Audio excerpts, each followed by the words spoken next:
Olá, hoje eu vou falar sobre uma dúvida que eu recebo bastante, que é como melhorar minha interpretação para questões de matemática no Enem. E eu já vou antecipando que na verdade isso é um mito, não existe isso de ser bom em interpretar ou não ser bom em interpretar questões. O que acontece é o seguinte, você, toda vez que se depara com uma questão nova, um modelo de uma questão nova, o normal é primeiramente errar.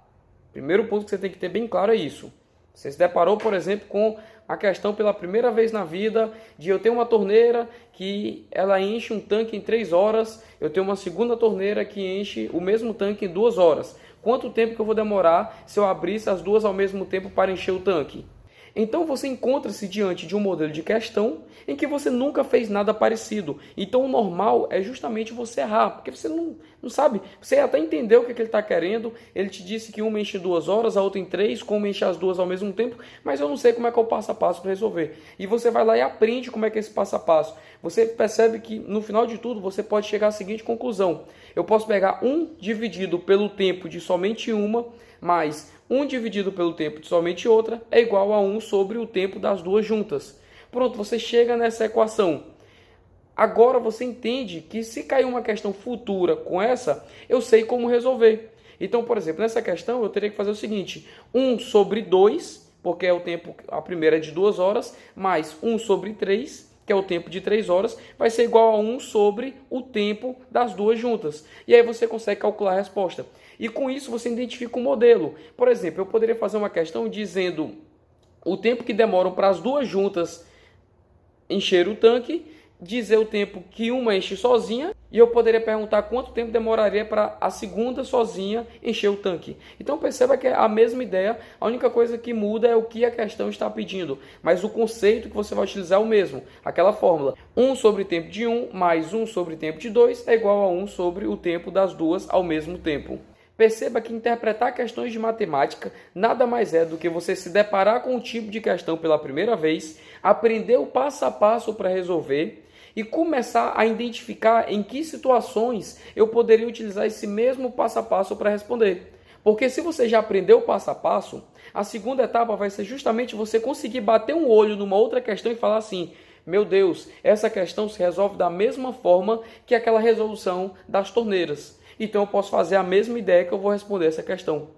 Pronto, o seu problema de interpretação está resolvido.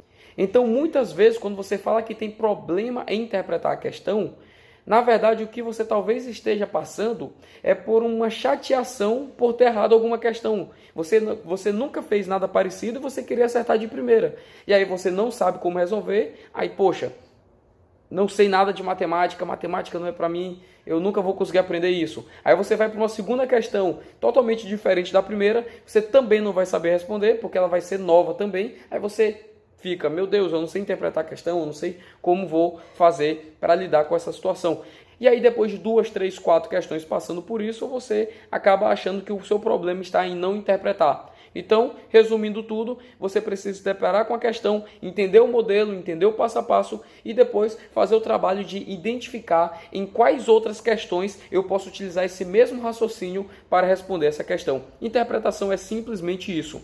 E o último ponto sobre interpretação é que é o seguinte, então sabe, eu só vou conseguir acertar alguma questão se eu tiver me deparado com algo parecido antes? Não, o que acontece é que depois que você vai construindo uma bagagem e uma experiência sobre um determinado assunto, pode surgir uma questão diferente, que você nunca fez nada parecido, e você consegue juntar tudo que você aprendeu e com isso utilizar como inspiração para responder aquela questão na hora. Mas mesmo essa resolução, ela é muito menos segura do que aquela que você aprendeu pelo modelo, porque essa você vai ter que depender da sua inspiração, do seu conhecimento geral, para conseguir bater o olho na questão e saber que passo a passo você deve executar. Se você deve pegar algum pedacinho de um modelo, um pedacinho de outro para juntar, enfim, acaba sendo bem mais complicado. O importante é você saber a questão modelo, porque se cair uma que é exatamente o mesmo modelo, você com certeza vai acertar. E se por acaso não cair uma questão exatamente igual àquele modelo, você pode utilizar todo o conhecimento que você adquiriu com todos os modelos daquele assunto para servir de inspiração para aquela questão em si. Por isso, pare de achar que existem pessoas que são boas e ruins em interpretar questões. Por que eu consigo responder tantas questões de matemática? Simplesmente porque quase toda questão que mandam eu responder, eu já fiz alguma parecida antes. Então, de certa forma, na hora que eu olho para a questão, eu já sei o passo a passo que eu preciso responder. Eu não tenho nenhuma fórmula secreta, um jeito secreto de responder aquela questão, onde eu simplesmente bato o olho e milagrosamente sei a resposta. Isso não existe. O que acontece é que eu já fiz uma questão antes que era praticamente a mesma coisa, caiu a mesma coisa, então eu sei como responder. É simplesmente isso. Por fim, eu gostaria que você deixasse um comentário se o que falamos hoje fez sentido para você e também que escrevesse sobre qual tema você gostaria que eu abordasse nos próximos vídeos. Eu vou ler todas as mensagens e vou gostar bastante da sua sugestão. Te aguardo aqui nos comentários.